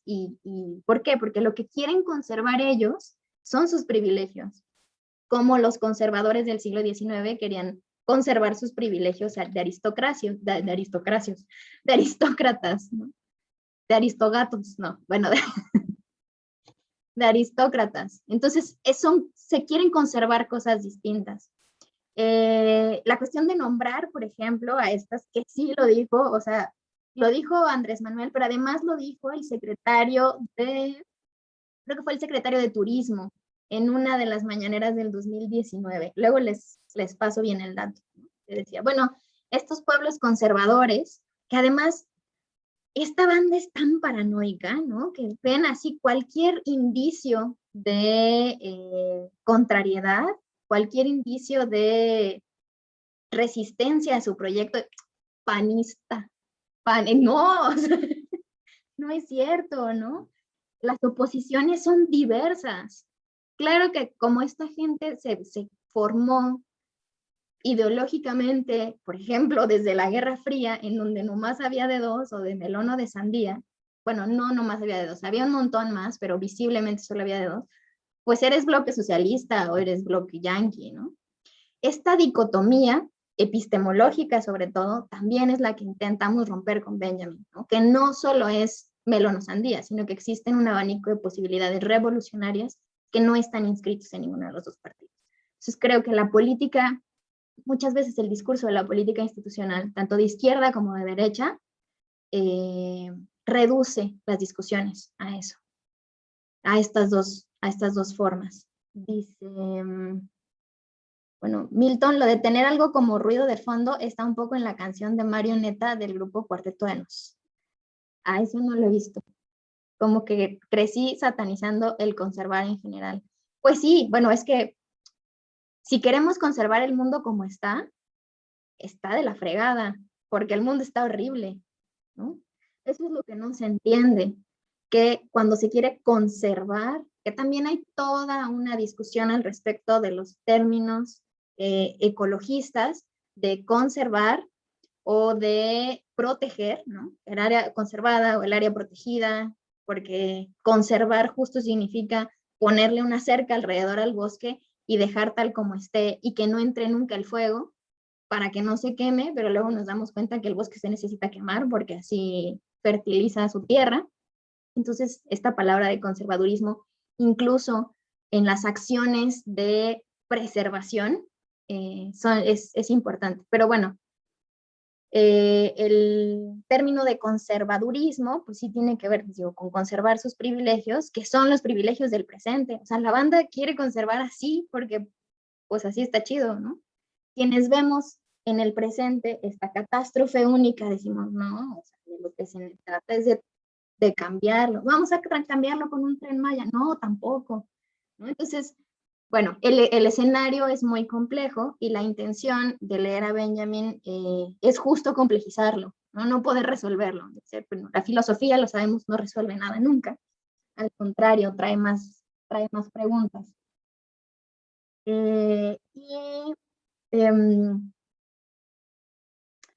Decías otra cosa respecto a las redes sociales y, bueno, sí, a la imaginación. Cuando lavas los trastes, imaginas. Y me gustaría traer a colación una imagen muy potente de uno de los ahijados de la teoría crítica, que es Marcuse. Herbert Marcuse, que habla de que la imaginación es precisamente lo que potencia las revoluciones, porque abre un abanico de posibilidades que están contenidas en el presente, es decir, no nos vamos a imaginar irnos a Marte, bueno, este señor, ¿quién es? ¿Cómo se llama? El millonario ese que está financiando expediciones a Marte. Elon Musk. Elon Musk, sí se le está ocurriendo ir a Marte, ¿no? Pero bueno, para regresar al asunto, Marcuse habla de la imaginación como herramienta revolucionaria, o incluso ya como revolución misma. Tal vez imaginación que está siendo cooptada por nuestros hábitos de saturación constante de mensajes, ¿no? No, pero es que yo veo puros videos de filosofía, que era lo que yo hacía. No, bueno, pero me la paso viendo así, Brigitte Vasallo, que no sé si la conocen, pero es una chida, ¿no? Es una filósofa española que habla sobre el humor y luego también me meto a ver podcast, ¿no? Así, consumir podcast de una manera atroz. Claro, se me fueron los tiempos de aburrimiento y los tiempos de reflexión como situada, ¿no? Estamos, por ejemplo, ahí subidas en el tren de progreso porque estamos empeñando nuestra experiencia en el presente en otra cosa que pasa de manera lineal y consecutiva, ¿no? Encadenada. Entonces, creo que sí puede ser ahí como un espejeo. Dice Paco, lavando los trastes, imagina todos los países paradisíacos que podría visitar en lugar de lavar trastes, claro. Es la práctica de lavar trastes y de hacer la comida, como decíamos el otro día en clase de Aureliano, ¿no? Que no queríamos que durara tanto la clase y que si duraba tanto, pues que la íbamos a poner ahí al lado de la cocina y que íbamos a estar escuchando su discusión porque teníamos labores domésticas que hacer. El primer paso para hacer un mundo distinto es imaginarlo. Algo así nos decía Liliana. Claro, sí, sí, sí. Y esa imaginación, además, sale de una lectura política del presente.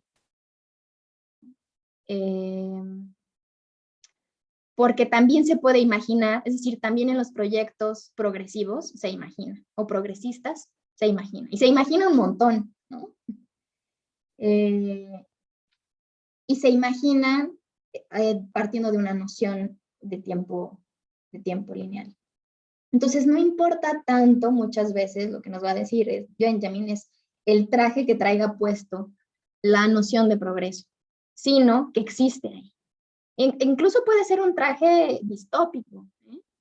Los ilustrados pesimistas traían ese traje, ¿no? Y que convivían al mismo tiempo con este humanismo recalcitrante de las buenas noticias, de si le echamos ganas, con este humanismo de Kant, si le echamos ganas, como Dios tiene un proyecto para la humanidad, pues vamos a florecer, ¿no? Como proyecto humano. Ahora, también ahí podemos ver que esta clave progresista de Kant, pues no está considerando a todos los humanos. Y que el colonialismo es una de las otras expresiones del progreso. ¿Por qué? Porque jerarquizan otra vez las experiencias y los proyectos e impiden la posibilidad de convivir. En el caso del ejemplo de Paco, cuando hablaba de o se hace la carretera o no se hace la carretera, o sea, no hay medias tintas, no se puede conciliar el asunto. Si se hace la carretera, obviamente que es un proyecto que tiene todas las de ganar porque tiene a las naciones interesadas y las naciones tienen ejército y policías, ¿no? Pues es un proyecto que se va a imponer y es un proyecto que no permite la convivencia porque no permite la contradicción, ¿sí? No es o medio se hace o medio no se hace, o sea, se hace y ya está. Se aplastan todas las otras formas posibles de vida que significaría no construir esa carretera, que significaría no poner esos molinos de viento, que otra vez no solamente son las vidas humanas, sino las vidas de las mariposas, las vidas de los pájaros, las vidas de las ardillas, las vidas de otros seres. Bueno, Paco tiene la mano levantada, pero no sé si... No, perdón, discúlpame, es que no lo había podido bajar, pero sí, bien. nada más como para dar el discurso edificante típico. Lo chistoso de ese proyecto es que no se va a realizar en realidad. O sea, no es posible realizarlo porque es que yo creo que ese es como un defecto histórico, digamos, que nosotros pensamos que el tren del progreso, la aplanadora de la industrialización no tiene límites, y el tema es que sí tiene límites. Lo que pasa es que son tan soberbios que no se dan cuenta que sí hay límites. Entonces, aquí en este caso, en el caso del tapón del Darién, no se puede porque es tan densa, tan problemática la logística. O sea, tendrían que drenar pantanos que no hay país que aguante. O sea, entonces, digamos que lo que los ha salvado realmente es la selva. Obviamente su lucha, porque son unos saboteadores maravillosos de esos proyectos. Ya sabes, los minan, los sabotean, son geniales. Entonces, pero lo padre de esto es que hay esperanza aún. No en el conservadurismo, porque el conservadurismo es eso, es el conservar los privilegios, no es lo mismo, sino en el conservacionismo, ¿no? En el proteccionismo hay esperanza porque hay condicionantes que no piensa el capitalismo, ¿no?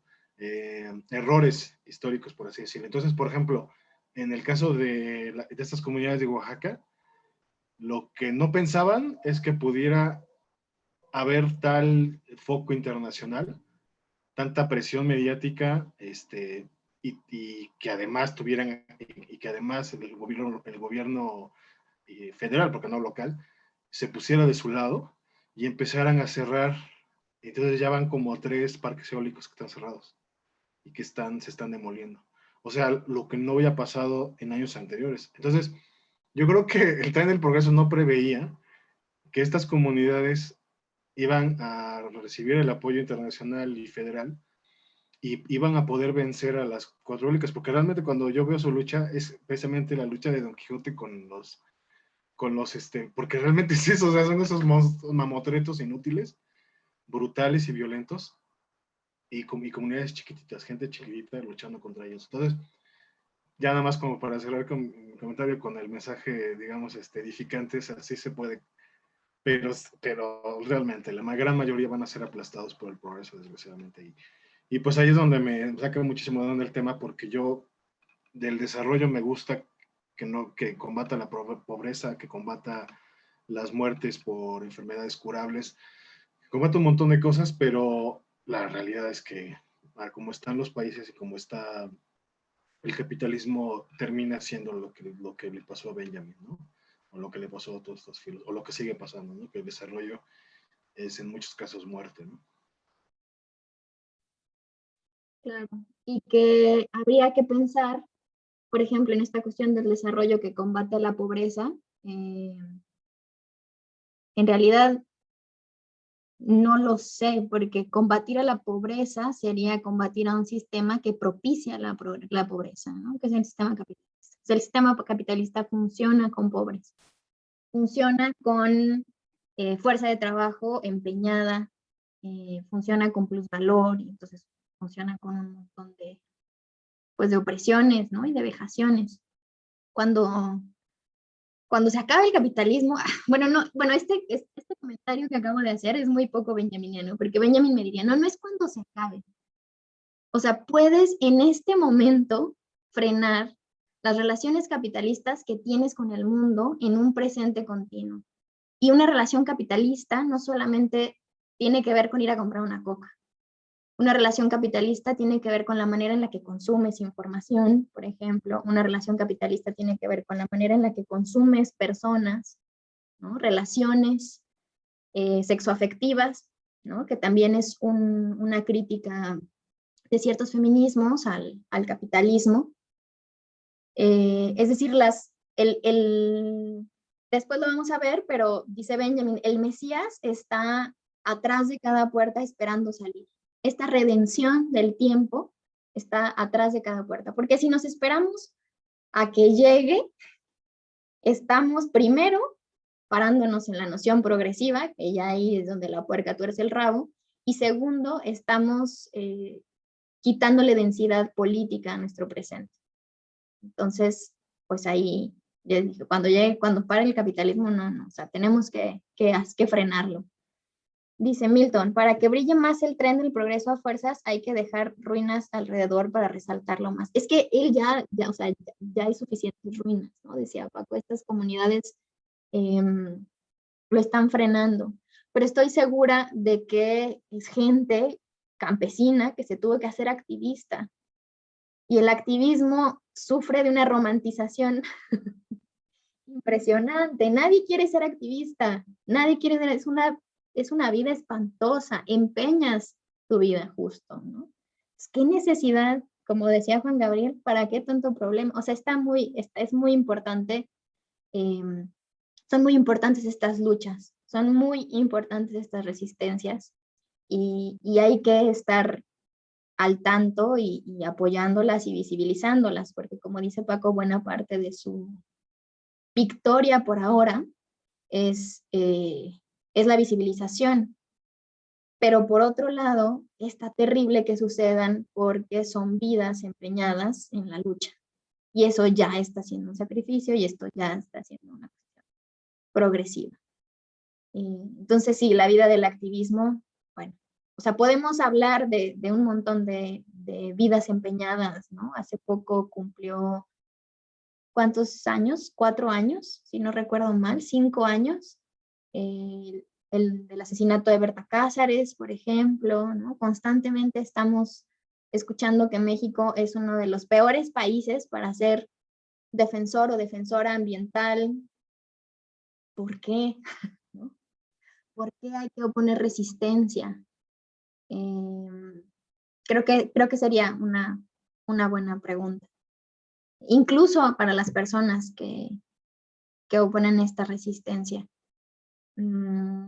Por más que estén como convencidas, creo que si se hace una cuestión, si se cuestiona de manera generalizada, si no se está partiendo de la misma noción progresiva desde la lucha y desde la imposición, pues habría muchas respuestas que quedarían positivas, ¿no? Y dirían, chale, sí, yo estoy luchando para que después esto cambie.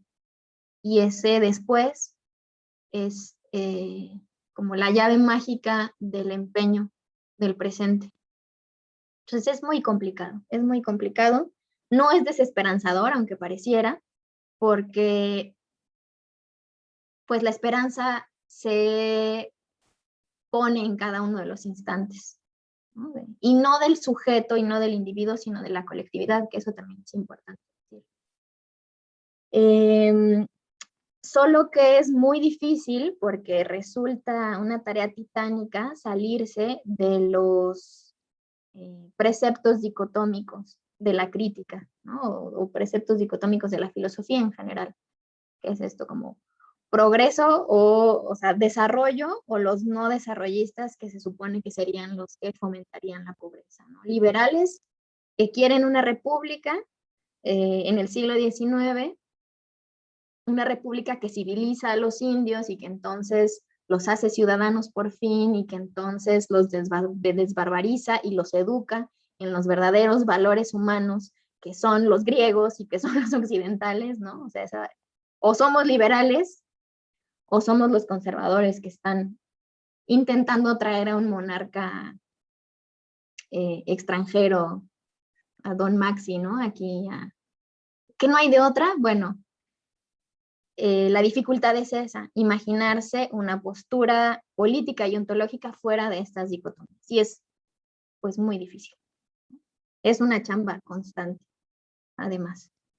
Bueno, ¿les parece si dejamos hasta aquí? No sé si hay alguna participación más. No sé si hay alguien que haya traído como otra presentación. Ah, sí, ¿nos puedes hacer tu presentación de la tesis 8? Sí, por favor, porque pues sí me tardé un poquito haciéndola. Sí, claro, claro.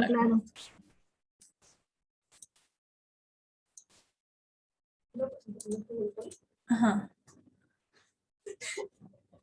Bueno, creo que ya se ve, ¿sí? Bueno, aquí tenemos a Biden participando en la convocatoria de la SEP para las portadas de los libros. Y bueno, él propone esta portada para geografía en primer grado. Propone esta para historia en primer grado. Tenemos aquí a Capitán América venciendo a Hitler en la Segunda Guerra Mundial. Esta para el continente americano en segundo grado. Esta para historia en segundo grado, que son los nazis preguntándose si realmente ellos son los malos. Y esta para política en segundo grado, que dice como un de los japoneses. Bueno, ya. Y es él imaginando cómo será el mundo después de que se estudie esto. En México es una utopía. Y pues sí, respecto a la utopía era como lo que hablábamos, ¿no? Que se puede imaginar. Desde cualquier postura, ¿no? O sea, desde una postura más colonialista o no. Y respecto a esto, quería hablar de que la historia es de los que ganan, ¿no? Y los que ganan escriben la historia. Y los que ganan dicen, nosotros somos los buenos, obviamente, ¿no? No van a decir, nosotros bombardeamos un país horriblemente, sino que los malos eran ellos. Y que pues al final algo así decía en la tesis 8, ¿no? Que nuestra labor era hacer ver que realmente no vivimos en un lugar como perfecto donde ya no pasan estas cosas, y que al contrario es como lo que se nos trata de vender, ¿no? Que los malos fueron ellos, que ya no hay, que los malos siempre van a ser ellos y que hay que hundirlos y cosas así. Y nosotros tenemos que hacer como, esa es como nuestra labor, algo así decía, que déjenme ver si lo encuentro. Así aquí dice, promover el verdadero estado de excepción se nos presentará entonces como tarea nuestra. Promover eso. Y está cortita y está bonita. Oye, está buenísima. Muchas gracias, Ceci. Sí, está muy, muy chida. Bueno, a ver si después nos la puedes pasar. Sí, les iba a decir que si quieren las subo todas a Teams. Ándale. Y ahí las ven para que las tengan. Muchísimas gracias. Sí, está muy, muy buena. Bueno, ¿alguien más?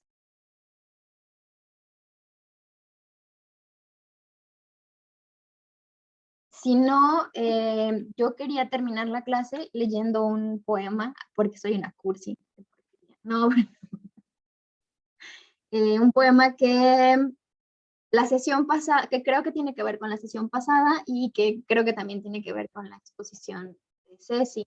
Y es un poema de Bertolt Brecht, que también se los voy a compartir. Pero Ceci me tiene que dar permiso de compartir, porque Ya la hice la anfitriona.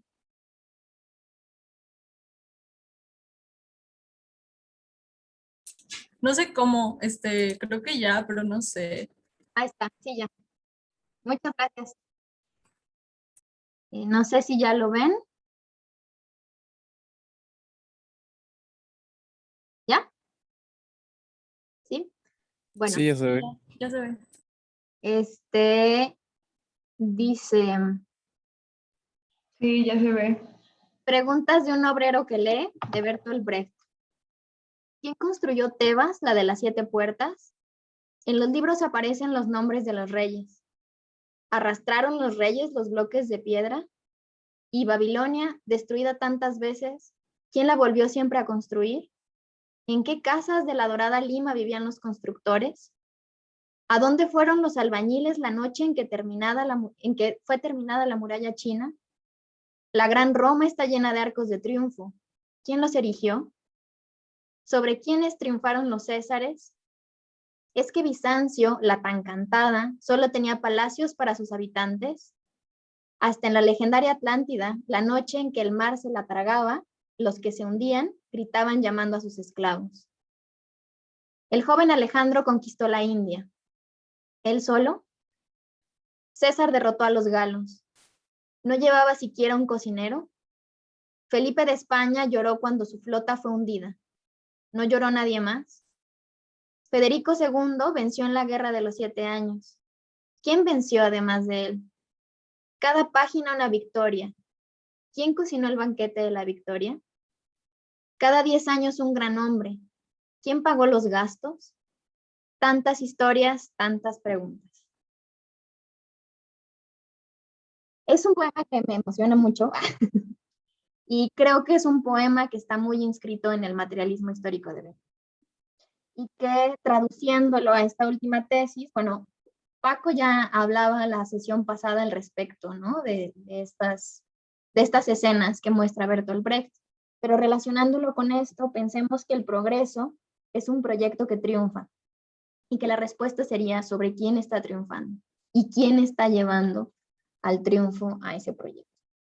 Entonces, bueno, pues ya, un final así medio sentimental, pero bueno, creo que está muy ad hoc con lo que estamos viendo. Entonces, bueno, la próxima sesión nos vemos para seguir leyendo las tesis. Yo creo que sí las vamos a terminar, espero que sí las terminemos, todavía tenemos un mes. Bueno, después me comunico con las personas que están inscritas para ponernos de acuerdo con lo que habíamos dicho de las... Sí, Carlos. Yo tengo duda de cómo quedamos con lo de las evidencias. Sí, es eso precisamente lo que les iba a decir. Bueno, pues, por ejemplo, Ceci está mandando las exposiciones y yo ya con esas, pues puedo decir, sí, hizo algo. Quienes están inscritos o inscritas en la materia pueden hacer, o sea, no digo que hagan exactamente lo mismo, pero pueden, por ejemplo, hacer algún ensayo o hacer una reflexión escrita al respecto de algunas de las tesis o algo así. Por eso les decía que les escribía después. Tal vez, si ustedes tienen una propuesta, que era lo que habíamos hablado la sesión pasada, avísenme. Paloma, ¿sabes qué? Yo quiero hacer un ensayo al final del seminario, un ensayo al respecto de todo lo que vimos. Bueno, no, yo no quiero hacer eso, yo quiero hacer más bien una presentación en una de las sesiones sobre algo de las tesis. Como son, nos vemos Paco, como son muchos temas muy variados y muy diversos, pues no creo que sea la mejor de las ideas homogeneizar también la forma de calificar. Entonces, estoy esperando sus propuestas. ¿Vale? Quería proponer, bueno, es que a mí me interesa el tema de la obra de Benjamin. No sé si puede hacer como que un ensayo sobre eso, porque también creo que no viene en el programa lo de Laura, ¿verdad? No, no vamos a ver el texto de la obra de arte en la época de su reproductibilidad técnica, porque bueno, nos hemos estado tardando con las tesis. Creo que creo que no está mal. Creo que está saliendo bien el ensayo de tardarnos con las tesis. Pero si pudieras hacer un ensayo más bien sobre alguno de los temas de las tesis, estaría muy bueno. Porque el tema de Laura no es menor. Se necesita de un tratamiento muy exhaustivo. Entonces, mejor si pudieras hacer algo relacionado con las tesis, eso estaría chido. ¿Sale? Sale. Bueno. Si tienen alguna otra duda, escríbanme. Betsa, ¿ibas a Tengo hablar? una duda. Sí. Sí. Sí. Espero que sí me escuche porque de verdad mi internet es horrible ahorita. Pero yo tengo la duda de que si a mí me interesa una tesis en general, puedo dar como, no sé, o sea, no dar toda la clase, pero sí una partecita, porque estoy intentando como poder hablar en público, entonces eso estaría bien. Perfecto. Sí, sí. Y te puedes tardar lo que tú quieras. Digo, siempre y cuando no olvidemos que se trata de un seminario y que también la intención es la participación, pero sin problemas, Betsa. ¿Tienes ya la tesis que quieres exponer? No todavía, pero te mando correo en la semana y ya. ¿Va? Va. Perfecto. Ok, gracias. ¿Sí? Ahora entonces, si es una participación un poco más extensa, digo, por ejemplo, las de tesis son como capsulitas, ¿no? Y se han ido repartiendo en las tesis, pero si tú prefieres hacer una extensión más larga, pues la programamos para una clase sin problema. Ok, me parece bien. Gracias. Entonces, nos vemos el próximo martes. Que tengan buena semana. Muchas gracias a ustedes. Gracias. Adiós. Igual, gracias. Bye. Gracias.